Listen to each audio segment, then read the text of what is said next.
Welcome to the Liberty, Leadership, and Lies with Larry Linton podcast. For those of you who are new listeners, this podcast will be about exactly what the title implies. We will discuss the state of liberty in our republic today and how it is being eroded by the very institution that was created by our founding fathers to protect it, which is the government that now hates us. We'll also discuss the many different types and styles of leadership that exist today. But more frequently, we'll talk about how our republic is best served by true servant leadership in elected office. On the topic of lies, we will discuss the many pervasive lies that are told in society today, and not only by our government, but their willing partners in the news media, social media, and tech sectors.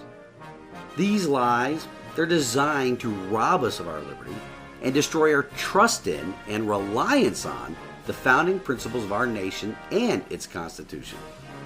I will also use a portion of each episode to discuss my election campaign to represent Tennessee's House of Representatives District 12. And what I hope to accomplish with my campaign is just basically a couple of things. I want to bring to Nashville an example of what following an oath to the Constitution looks like. And this is based upon my 30 years of service to our nation in the United States Navy. Additionally, once I am in Nashville, I would like to restore the state's role as the creator of and the parent to the federal government. What a lot of people don't realize is that our federal government is not a party to our Constitution, but it is a product of the Constitution. And this Constitution is a charter between all of the states that empowers the federal government with certain and extremely limited powers, such as providing for the common defense and to regulate trade. We can also discuss any tactics or techniques the listeners may have in the fight to restore our nation's founding principles when engaging with what has apparently become the people's enemy over the course of generations now, and that is the government that, one, hates us, and two, only sees us as the means to obtain and maintain power. If you would like to contact the show, just send an email to larry@libertyleadershipandlies.com. You can also subscribe to my blog there at the website. Additionally, even at the website, you can contribute to my campaign. You can find the podcast and the campaign on social media. Just search for Larry for TN12 on Twitter, Instagram, and Facebook for the campaign info, and Liberty, Leadership, and Lies with Larry Linton for the podcast social media pages. I'm also on Telegram as Liberty, Leadership, and Lies. I will be recording the show either from the Goat Locker studio in Sevierville, Tennessee, or on remote locations where my consulting business or election campaign takes me. Well, audience, I must tell you that I'm really fired up about this election. This election will be about leadership. It will be a choice between the selfish leadership of nearly every member serving in elected office and the servant leadership I will bring to the table for House District 12 and the entire General Assembly. Tennesseans and Americans are not served and do not need the kind of leadership expressed in our state and our nation's capital right now. Last week's Meet the Candidate event provided extra fuel for my fire and my desire to serve my country once again. Mind you, the fire has always been there, but now it is turning into an inferno that will propel us to the state capitol in Nashville. Serving my beloved state of Tennessee will in turn serve my country. If you caught the weekend update, I discussed a little bit about the straw poll Empowered Severe conducted during the event. At first, I was a bit let down by the results, but then I started thinking about the poll some more. A 20% showing is not too bad considering many of the circumstances right now. Let me break it down for you a bit more than I did on the weekend update. All told, there were 33 candidates, including myself, present at the event. Most of those candidates brought at least one member of their family with them as well. We all know that family members tend to vote the same way, right? Almost every single one of those candidates know my opponent personally or professionally. They are either family, friends, or colleagues, or just apathetic voters that vote purely based upon the R or D after a candidate's name on the ballot. I'm a newcomer on the scene here in Sevier County and have not developed relationships with many of the candidates, or they with me. Regular listeners to this program know how much I am enamored with the political parties in our state and our nation. I've only had in-depth discussions about my campaign and my platform with only two of the candidates that were present at the event. I have attended every county GOP meeting for more than a year now, or at least the ones that have been advertised, which is a topic for another day. I have also attended every Constitutional Conservatives of Tennessee meeting or rally that I've been in town for. The Constitutional Conservatives of Tennessee are much, much better at advertising their events, by the way. So not having these relationships is one of the drawbacks of not being a bona fide Republican according to state Republican Party rules. I'm running as an independent constitutional conservative. State Republican Party rules, according to Article 9, Section 1 of their bylaws, defines what a bona fide Republican is. It's that any individual who is actively involved in the Tennessee Republican Party, his county Republican Party, or any recognized auxiliary organization of either, and resides and is registered to vote in said county. Well, I meet that, but here comes the other ones. Any individual who has voted in at least 3 of the 4 most recent statewide Republican primary elections, or any individual who's vouched for in writing as a bona fide Republican by an officer of the Tennessee Republican Party. Anyways, I don't meet the second or the third one because I've not resided long enough in Tennessee to vote in 3 of the last 4 primaries. Because that would mean I've had to live here for at least 6 years, and I'm just now closing on 5 years since my retirement from the Navy and settling down here. Then for me, there's also the state GOP's requirement that pay to play if you want to run as a Republican. Payable once you've proven yourself to be a bona fide Republican. That's just a lot of hoops to jump through to satisfy a statewide party that cannot even control its declared members of the General Assembly. Well, maybe they are controlling them, and that's why we have what we have. But that pay to play, that's almost hilarious if it wasn't so easily recognizable as an incumbent protection protocol. Protocols that have led to a very weak statewide Republican Party. But this brings us full circle back to the straw poll that was conducted at the event, and that I talked about on the weekend update. As I mentioned, I garnered 20% of the vote. Looking at the vote totals, and not counting my wife's or daughter's votes, because of course they'd vote for me, or some of the other people who I believe voted for me based upon previous conversations and interactions the past few months, the number of other votes I did receive are almost exactly the same as the number of people that came up to my table and engaged with me by asking questions. So as I mentioned in the weekend update, this looks like my message resonates with anybody I talk to. As this campaign really gets moving after the primaries solidify who my opponent will be, like they really need that. Anyway, it will be vital for me to get out and about to meet and talk with my fellow residents of House District 12. My platform is pretty simple. The 10th Amendment to the United States Constitution serves as the foundation for all the work that is necessary. The 10th Amendment states the powers not delegated to the United States by the Constitution nor prohibited to it by the states are reserved to the states respectively or to the people. Straightforward language that the new aristocracy and their failed selfish leadership have either forgotten or ignored, and we all know that it is the latter. Now, in reference to the wording again, what does it mean in the amendment when it states the powers not delegated to the United States by the Constitution? Where can we find the powers delegated to the United States in the Constitution? That's not a trick question, and we've discussed that topic many times before. The powers delegated to the United States are contained in Article 1, Section 8. Those are Congress's enumerated powers. The areas where the states agreed that the central government, the federal government, would have supremacy in crafting legislation. Keep that word supremacy in mind for a bit. We'll talk some more about it. So, Article 1, Section 8 of the United States Constitution, which is an agreement among the several states that created the federal government, it contains 18 clauses that specifically list the powers the legislative branch has. So if a power is not listed in Article 1, Section 8 of the Constitution, that authority or power is not granted to the federal government and is reserved to the states and the people. That fact is ignored or forgotten by elected officials in the Congress and in state capitals all across our great republic. The 10th Amendment, indeed all the amendments in the Bill of Rights, are why there are so many fights in the appointment process for justices to the United States Supreme Court. The commies and trans-publicans do not want original reading and interpretation of the Constitution to derail their plans on radically transforming our republic first to a pure democracy, which will inevitably lead to a totalitarian state. These commies and trans-publicans will often bring up Article 6, Clause 2 of the United States Constitution in their counter-arguments to the 10th Amendment, or against any of the other amendments which make up our Bill of Rights. What is Article 6, Clause 2 of the Constitution, you ask? Well, it is referred to as the Supremacy Clause in the United States Constitution. So like I mentioned earlier, we're going to talk about the word supremacy. At last Thursday's event, I was in an intense discussion with one of the candidates, who shall remain nameless at this point, but this currently serving elected member of the Tennessee House of Representatives is an attorney by trade and sits on the House Committee on Civil Justice. In addition to that committee, he also serves on the Calendar and Rules Committee and the Children and Family Affairs Subcommittee. The key takeaway, though, is that this candidate, this currently serving member of the General Assembly, is a lawyer. A lawyer that, based upon our almost heated discussion, firmly believes that the Supremacy Clause of the United States Constitution trumps anything that the states can do.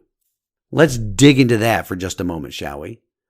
The Supremacy Clause states, by the way, this clause is referred to as the Supremacy Clause by people other than the Founding Fathers. That term was applied much later in the life of our republic. Anyway, Article 6, Clause 2 states, "This Constitution and the laws of the United States which shall be made in pursuance thereof, and all treaties made or which shall be made under the authority of the United States shall be the supreme law of the land," yada, yada, yada. Sounds like he was correct, a little bit, right? Now remember, these were much simpler times when the Constitution was written.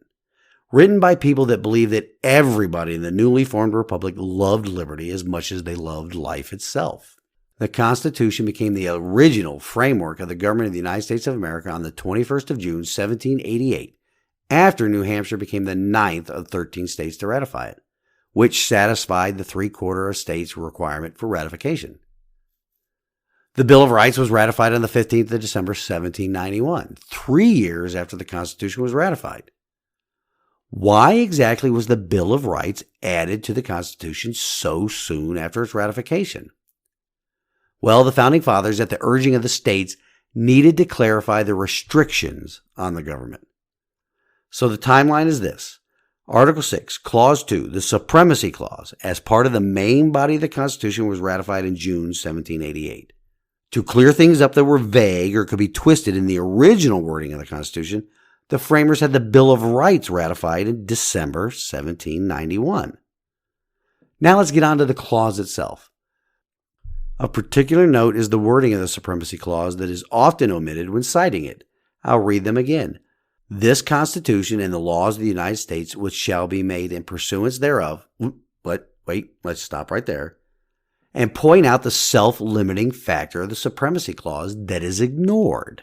"Laws which shall be made in pursuance of." Does that mean that any and all laws that Congress passes? Of course not, but that is what the commies and trans-publicans would want us all to believe, especially the lawyers. But remember, all lawmaking authority in our republic resides in the Congress of the United States, the legislative branch, not in the judicial or executive branches. So Supreme Court justices and Supreme Court decisions, the president and presidential executive orders do not make law. And, this is the big and, all laws must fall within the scope of Article 1, Section 8. Congress is enumerated very restricted powers. Go ahead and read those 18 clauses. You will see that the federal government was meant to be very limited in its power and authority. The Founding Fathers were brilliant in the way they cleaned up Article 6, Clause 2 by adding the 10th Amendment in the Bill of Rights. Congress's authority would be supreme in all matters listed in their enumerated powers only. Everything else was left to the states and the people. Everything else. And since the 10th Amendment was ratified after the Constitution was ratified, that would make the 10th Amendment the Supremacy Amendment of the Bill of Rights. But we have such poor or selfish leadership in our state capitals and in Washington, D.C., they will never see it that way until they are forced to. Who will force them to do that? Well, me for one, but it should be all of us. I need all the voters in Sevier County to send me to Nashville in the November elections to represent them and their constitutionally protected 10th Amendment rights. Also, their 9th Amendment, which states the enumeration in the Constitution, here again, it's referring to Article 1, Section 8's enumerated powers, the enumeration in the Constitution of certain rights shall not be construed to deny or disparage others retained by the people. It is time to not only make Washington, D.C. heel to the sovereign states and the citizens, but it is time for the Tennessee General Assembly to be reacquainted with their responsibility to force the government back into its proper and constitutionally assigned role. It is long past time to restore the correct balance to our federal system of government where the citizens and the individual states are the sovereign of the federal government. All other reforms needed to government is dependent on the General Assembly taking action to put in check the vast overreach of this federal government. Anybody that seeks to serve or currently serves in a state's legislative body that will not do that work that is necessary to restore government to its proper role in our lives, and work only for their constituents, is demonstrating leadership that the people do not deserve. It is at best weak leadership. At worst, it is selfish leadership. They are bending the knee to the federal government so they can become mini Santa Clauses, using their constituents, using our sweat equity gained through taxes and our freedoms as bargaining chips. We all deserve servant leadership in elected office that will look to the original intent of the Constitution to preserve liberty for the people. Speaking of original intent in the Bill of Rights, another one of my issues will be restoring true Second Amendment protections. Not like the bill the current General Assembly and Governor Lee call constitutional carry, but true constitutional carry that understands the original intent of the words shall not be infringed. During that near heated discussion with the other candidate, we touched on the issue of illegal immigration. Once again, this lawyer, fell back on their position of the Supremacy Clause. Only the federal government can dictate immigration policy. Well, that's true. It's right there in Article 1, Section 8, Clause 4 of the Constitution. But what about the other part of the Constitution that states this? The United States shall guarantee to every state in this union a republican form of government and shall protect each of them against invasion, and on application of the legislature or the executive when the legislature cannot be convened, against domestic violence. This comes from Article 4, Section 4 of the United States Constitution. What has the federal government done in response to the invasion along the southern border other than enable the continuation of the invasion? What has the federal government done in response to the legislatures and governors of the border states in the federal government demanding it put a stop to the invasion? Especially when the communists control the executive and legislative branches of government. It has ignored them or fought against them at every turn. The Republican form of government is ignored as well, where the will of the people through their state legislators have passed voter integrity legislation, or where limiting the number of murdering children by cutting down the use of abortion as a birth control method, or even fighting against parents across the nation that are pushing back against the sexualization of their children in government schools. We've all seen the federal government's response. They ignore the will of the individual state legislatures and want to force their communistic worldview down the throats of every citizen in our republic. They weaponize law enforcement against concerned parents to protect the school boards that are sexualizing and victimizing our children. If anyone, as an elected representative at the state level, falls back on a portion of the United States Constitution called the Supremacy Clause, and they do not reference any other part of the U.S. or state constitution that limits government, they are just a pawn of the political parties and big government that has put our republic on a march towards pure democracy. The people of Tennessee and of these United States of America deserve better than the leadership they are demonstrating. I was on a discussion on Facebook about recall elections for school board members. That's one of my platform priorities. This individual told me that the Tennessee Code provides for the recall of school board members, and it can be found in the Tennessee Code annotated. Specifically, Article 49-2-213, removal of local Board of Education member by registered voters. I'll be the first to admit if I'm wrong where I make a mistake, and I was unaware that the voters here in Tennessee can recall elected members of the school board. But it was only a partial mistake, though. Let me discuss. 49-2-213. After reading the entire chapter, I discovered this little caveat, though, concerning the ability to recall school board members in subparagraph E at the very bottom of the code, the very last part of the code. It states, this section only applies in counties having a population of not less than 98,200 and not more than 98,300 according to the 2010 federal census or any subsequent federal census. Well, that's very interesting, isn't it? The Tennessee Code limits recall elections for school board members to counties that have a very specific population range, a range with a difference of only 100 people. It's very exclusionary. So I was wondering what county in this state has that very specific population range. After a quick internet search, I found that there is not one single county in our state that meets that criteria. Not one. So what purpose does that code serve? Absolutely zero purpose. That is why I will be working on changing the code to ensure that every county, meaning every voting age citizen in our volunteer state, has the ability to recall school board members that are purchasing divisive, corrosive, sexualizing curriculum with our sweat equity. They need to be removed from office. I'm also encouraging the residents here in Sevier County to take a long, hard look at the curriculum the members of our school board have purchased with our money and are subjecting the children to. Curriculum that is factually inaccurate in order to drive the narratives pushed in the 1619 Project or in the tenets of the critical race theory, or curriculum that exposes our children to sexualization, such as the recently purchased Second Step Social Emotional Learning. The current public government education system in our state and our nation needs to be scrapped and rebuilt from the ground up. In the rebuilding of that institution, a few constitutional principles should be the foundation of the new system. First, nowhere in Article 1, Section 8 of the enumerated powers does the Constitution grant the federal government any authority in public education. So, taxes should no longer be paid to support the Federal Department of Education, and that cabinet can be eliminated entirely.